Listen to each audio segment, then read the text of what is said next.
teefi please abbaan barbaade Protestaantii keessaa ba'ee Pheenxee keessaa ba'ee Musliimaa dhaqu maaliif dhaqxeettanii hin arrabsiina.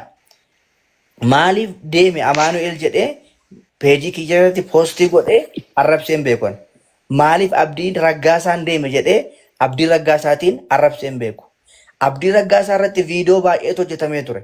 Argaan ture ani. Garuu Abdii Raggaasaa kana goote jedhee maqaa isaa meeshiin godhee hin dubbanne. Yoon Abdii Raggaasaatti waa dubbadhe miidhamuu danda'a jecha kiyyaan. Abdiitti dubbadhee abdiitti miidhuu mannaa tuffadhee jechittii kana dhiisuu wayyaa jedhee nama hojjetadha. Abbaa galeef galee jechi kun jechuudha. Kanaaf iyyuu jecha sasalphoo akkasitti deebii kennuu dhiifneeti warri Amaanu'eel Musliima ta'eera miti haa ta'u rakkoon qabu. Iddooma keessan dhaabbadhaati bakka dhaabbattan dhaabbadhaa malee waliin falmiinaa. Naman obaaftan, naman gargaartan, kana namaan gootan eessa akka jiru hin beektan nama mucaan kun. Anama eessa akka jiru hin beektan. Wayi rakkachaan jira ta'uu danda'a. Wayi maal keessa jira ta'uu danda'a. Kanaaf iyyuu iddoo jirtanitti akka nama wal jaalladhaa jedha malee waan Amaanu'eel Musliima ta'ee fi Amaanu'eelin jibbuun qaban. Amaanu'eelin balaaleffachuun qaba. Maanna godhe namadha bakka. Sini galee haa sobuu dogoggoraa tureera. Sobaa tureera. Inni kun nan ilaallatu. Sini galee garasaas ta'uu koos miti. Sodaa tokkos hin qabuan. Musliimni immoo jaallattanis jibbitanis maatii kiyyanaaf. Dhiiga kiyya fira kiyya dhugaa Kiristoos jechuudha. Ammallee jechuudha. Ani gibbiimtanii jiraadhullee isaan bira jiraachaa jira. Manumta nama kireeffadhee jiraadhu kuni gibbii Musliimotaati. Maaliifi jibba isaanii toon qabaadhee gibbii isaanii illee taa'u jechuudha. Haqa isaa dubbadhe. Maaliif maatii kiyya waan ta'aniif kunoo isaan qixxa lamaan ta'e naasaa. Kanaaf iyyuu akka seexanaatti waliin ilaalina warra sirra jirtan jechuudha. Wal jaalladha. Waaqayyo gooftaan sinaa eebbisu xumureera mee haasaa keenyatti fufna waan ta'eef taap godhaati. Abbaan wal moo'e maal jedhe yoonaan immoo faarfannaa. Kuma walitti moo 500 goonu? Rakkinaan qabu waan barbaadde godhaan si jemmer geemii taphadheen beeku garuu warra sirra jirtan giiftii yoo qabaattan giiftii naa kennaa. Nashiidicha akkatti dhaggeeffattu barbaadeen. Rakkinaan qabuun sin jechaa jira bara warra sirra jirtan immoo warra sirra jirtan. Kas amma gaa akka maa'ootu nan goone ammoo. Banat. Wallahi موت نقولي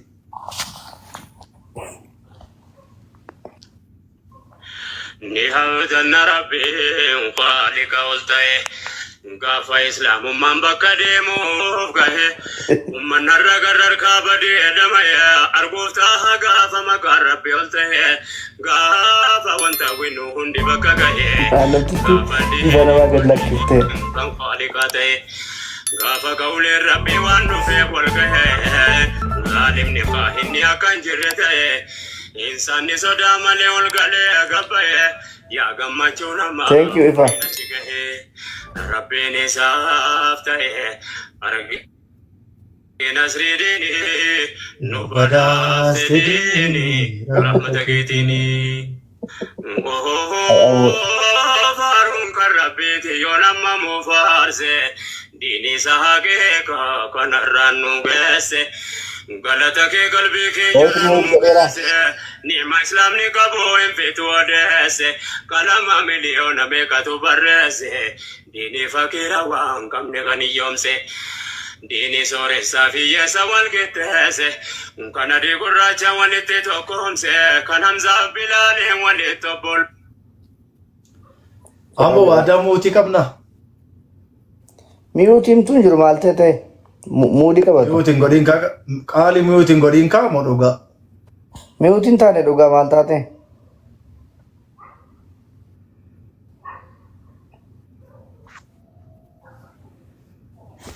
Jedha takka dubbanne waan ta'eef rakkoon hin qabu maal taatan isiniin.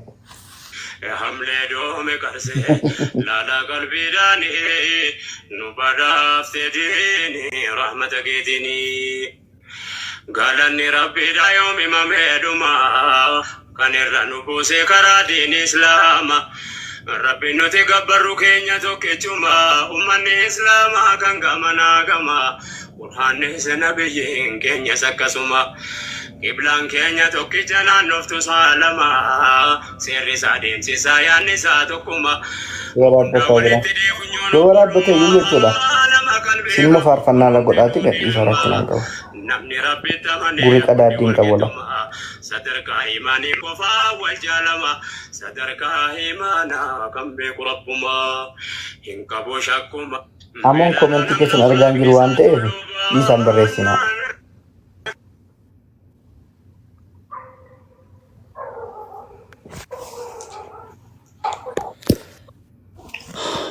Aggeeffataa turte miti? Sirriitti maali aggeeffachaan ture durattuu nan aggeeffadhaam nageenya bargoo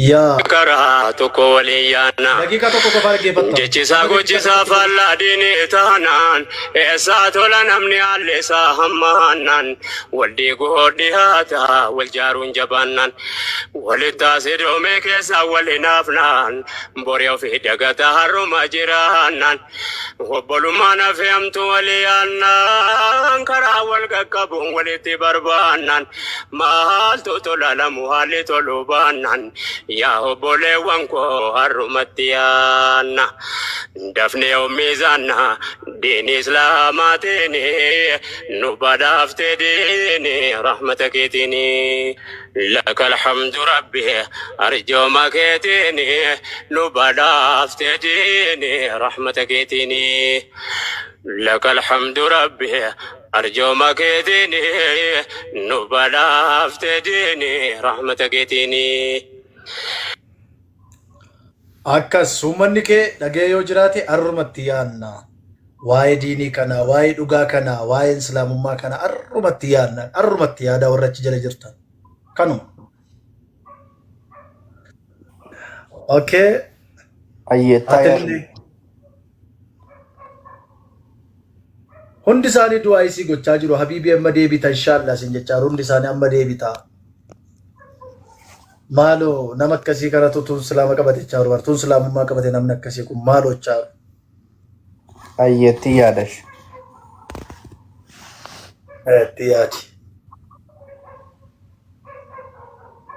allo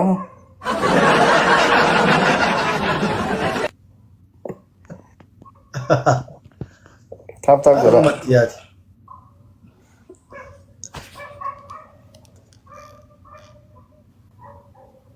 ash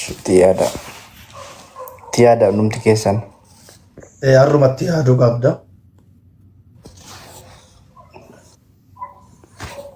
numti kesan tiada karaanis jireenyis yesus malee akkan jirre immoo yaada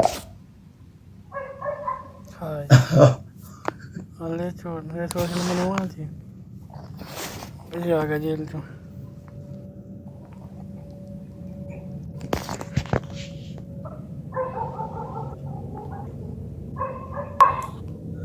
amanuu baatullee amantii wal barii isa kame dogaan isa kame darree kan jedhe guraana addaan baasii laalee inde sagalee qabamoon noo tee maal jechuudha inde sagalee qabamoo ammallee 500 olitti 200 qofaa tafe dabilii kanarratti laadhaa 500 gallaa maali ko warri giifti qabani ko amma hin jirani si jechaadha baran amma hawa lama sadan tokko yolen hinjirani malee ko to jiraatani ko takkaatti dabareen ka engaddan takkataan turre si ashan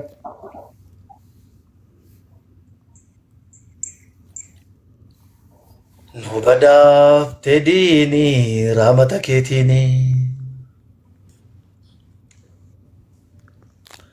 dhagayyaa dhala namaa waa tokkoon sitti hima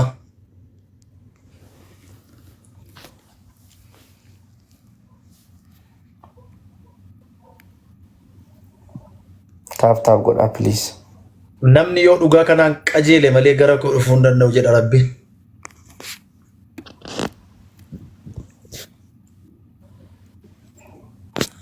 amoof amoo ijoollee yesuusetti kun immoo dhuftee jalatti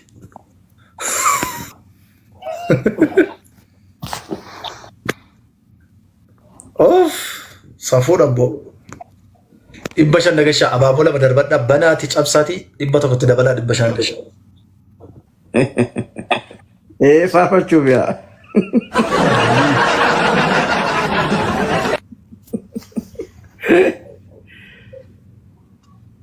Ani faarfachuu bu'uun.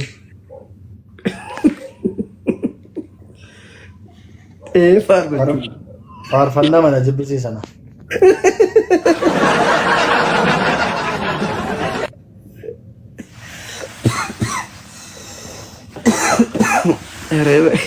Waaqayyo hojii isaarra jira.